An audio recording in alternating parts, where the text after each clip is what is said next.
La mucoviscidose, c'est une maladie qu'on ne voit pas, c'est une maladie invisible. Les patients, les enfants, les adultes sont absolument comme vous et moi. Mais c'est une maladie qui s'entend, puisque chaque jour, pour respirer, il faut qu'ils aient entre 2 et 6 heures de kiné respiratoire. Effectivement, il y a du mucus qui envahit leurs poumons et qui fait que respirer est un combat. On a vraiment besoin du grand public, on a vraiment besoin de votre générosité, parce que en fait, c'est l'essentiel des revenus de l'association Vaincre la mucoviscidose, et à travers les virades de l'espoir aussi.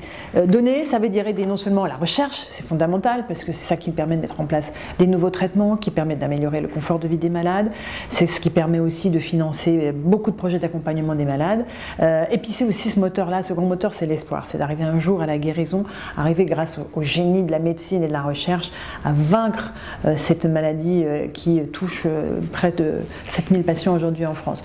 Donc voilà, on a besoin de vous, c'est hyper important, il faut se mobiliser. C'est simple, moi je suis quelqu'un qui suis dans les médias, dans la lumière médiatique. Donc voilà, si je peux aider moi avec le peu de notoriété que j'ai à porter le message de l'association, c'est vraiment ce que je fais. Je me bats en permanence pour tout ce qui touche à la cause de l'enfance. Je suis vraiment une militante des droits de l'enfant, qui sont les droits de la femme et donc les droits de l'humanité.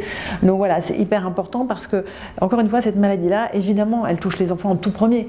Aujourd'hui, les traitements font qu'ils atteignent l'âge adulte et que c'est merveilleux de voir même une grand-mère qui est atteinte de la muco. Mais on a vraiment besoin de se mobiliser pour que ces enfants-là aient non seulement un avenir meilleur, mais un avenir normal, et qu'un jour vraiment tout ça soit géré de façon comme une maladie chronique, qu'on arrive à enrayer et qu'on arrive à leur rendre une vie absolument normale.